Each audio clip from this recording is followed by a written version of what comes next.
ബോൺഫോർ ട്രാവലിലേക്ക് സ്വാഗതം. നമ്മളിപ്പോൾ ദർശനം ചെയ്യാൻ പോകുന്നത് നവതിരുപ്പതിയിലെ രണ്ടാമത്തെ അമ്പലമായ വിജയസാന പെരുമാൾ ടെമ്പിളിലേക്കാണ്. അപ്പം നമ്മളിപ്പോൾ അതിൻ്റെ ദർശനത്തിലേക്ക് പോകാം. ഞങ്ങളിപ്പം ഓട്ടോയിലാണ് ഈ ദർശനങ്ങൾക്കെല്ലാം ഇറങ്ങിയത്. തിരുനെൽവേലിയിൽ നിന്നാണ് സ്റ്റാർട്ട് ചെയ്തത്. തിരുനെൽവേലിയിൽ നിന്ന് ഞങ്ങൾ രാവിലെ സ്റ്റാർട്ട് ചെയ്തതാണ്.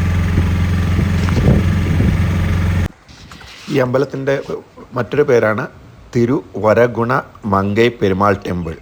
ഇത് നാഥൻ എന്ന് പറയുന്ന സ്ഥലത്താണ് സ്ഥിതി ചെയ്യുന്നത്. ഇത് 108 ദിവ്യദേശം എന്ന് പറഞ്ഞു കഴിഞ്ഞാൽ ഭഗവാൻ വിഷ്ണുവിൻ്റെ 108 അമ്പലങ്ങളിൽ പെടുന്ന ഒരു അമ്പലമാണ്. ഈ അമ്പലത്തിലെ സ്റ്റാർ നക്ഷത്രം ചന്ദ്രനാണ്. അപ്പോൾ ഇത് ഈ 9 ഗ്രഹങ്ങളെ പ്രതിനിധാനം ചെയ്താണ് നവ തിരുപ്പതി അമ്പലമുള്ളത്. ഈ അമ്പലം ചന്ദ്രനെ പ്രതിനിധാനം ചെയ്യുന്നു. അമ്പലത്തിൻ്റെ അകത്തുള്ള വ്യൂ ആണ് ഇത് കാണുന്നത്. അകത്ത് വളരെ വിശാലമായ ഏരിയയാണ്. ഞങ്ങൾ വന്നപ്പം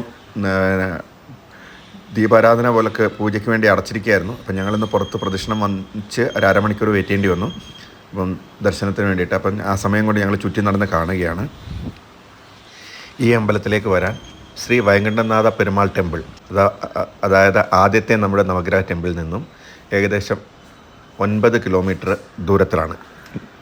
ശരിക്കും 9 കിലോമീറ്റർ എന്ന് പറയുമ്പോൾ തിരുനെൽവേലിയിൽ നിന്നും ഏകദേശം 44 കിലോമീറ്റർ ദൂരത്താണ് ഈ അമ്പലം സ്ഥിതി ചെയ്യുന്നത്. നിങ്ങൾ നവതിരുപ്പതി ചെയ്യാൻ ഉദ്ദേശിക്കുന്നുണ്ടെങ്കിൽ ഒരു ഓട്ടോയിൽ ചെയ്യുന്നതായിരിക്കും എളുപ്പം. കാര്യം എന്ന് വെച്ച് കഴിഞ്ഞാൽ നമുക്ക് ഒരു ദിവസം കൊണ്ട് എല്ലാ അമ്പലത്തിലും ദർശനം നടത്താൻ സാധിക്കും. ഇവിടുത്തെ അമ്പലത്തിൻ്റെ സമയം രാവിലെ 9 മണിക്ക് തുറന്ന് 12 മണിക്ക് അടയ്ക്കും. അതിനുശേഷം 1 മണിക്ക് തുറന്ന് 6 മണിക്ക് അടയ്ക്കും. അപ്പോൾ ഇടയ്ക്ക് നമുക്ക് 1 മണിക്കൂർ ഗ്യാപ്പേ ഉള്ളൂ. അതുകൊണ്ട് നമുക്ക് കവർ ചെയ്യാൻ എളുപ്പമാണ്. മറ്റുള്ള അമ്പലങ്ങളെ പോലല്ല, ഇവിടെ കൂടുതൽ നേരം അമ്പലം തുറന്നിരിക്കും.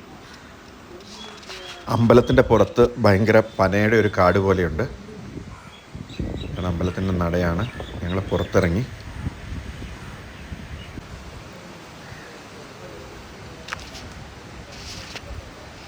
അമ്പലത്തിൻ്റെ സൈഡിൽ ഭയങ്കര ഒരു പനയുടെ കാടുണ്ട്.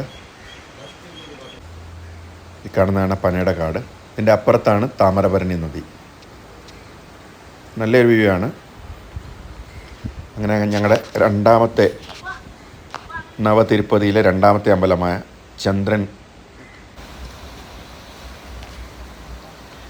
ചന്ദ്രൻ നക്ഷത്രമായ അമ്പലത്തിലെ ദർശനം കഴിഞ്ഞു. ഇനിയിപ്പോൾ ഞങ്ങൾ മൂന്നാമത്തെ അമ്പലത്തിലേക്ക് പോവുകയാണ്. അപ്പോൾ എല്ലാവരും ഒന്ന് സപ്പോർട്ട് ചെയ്യുക. വീഡിയോ ഇഷ്ടപ്പെട്ടെങ്കിൽ ലൈക്ക് ചെയ്യുക. കമൻറ്റ് എന്താണെങ്കിലും കമൻറ്റ് ചെയ്യാൻ മറക്കാതിരിക്കുക. ഇനിയൊരു വീഡിയോയുമായി കാണുന്നവരെ നമസ്കാരം. Bye bye. ഞങ്ങളിനിയിപ്പം മൂന്നാമത്തെ അമ്പലമായ തിരുപ്പുളിയാൻകൊടി അവിടേക്കാണ് ഇനിയിപ്പോൾ പോകുന്നത്. അപ്പോൾ ഇത് അങ്ങനെ രണ്ടാമത്തെ അമ്പലത്തിലെ ദർശനം കഴിഞ്ഞു. ഇനിയിപ്പോൾ ഞങ്ങളിവിടെ നിന്ന് സ്റ്റാർട്ട് ചെയ്യുകയാണ്. അടുത്ത അമ്പലത്തിലേക്ക് പോകണം. ഇപ്പം നമ്മൾ കണ്ടുകൊണ്ടിരിക്കുന്ന താമരഭരണി നദിയുടെ അടുത്താണ്. ഈ അമ്പലങ്ങളെല്ലാം താമരനദിയുടെ കരയിലാണ്. അപ്പം ബൈ ബൈ. വീണ്ടും കാണാം. Bye bye.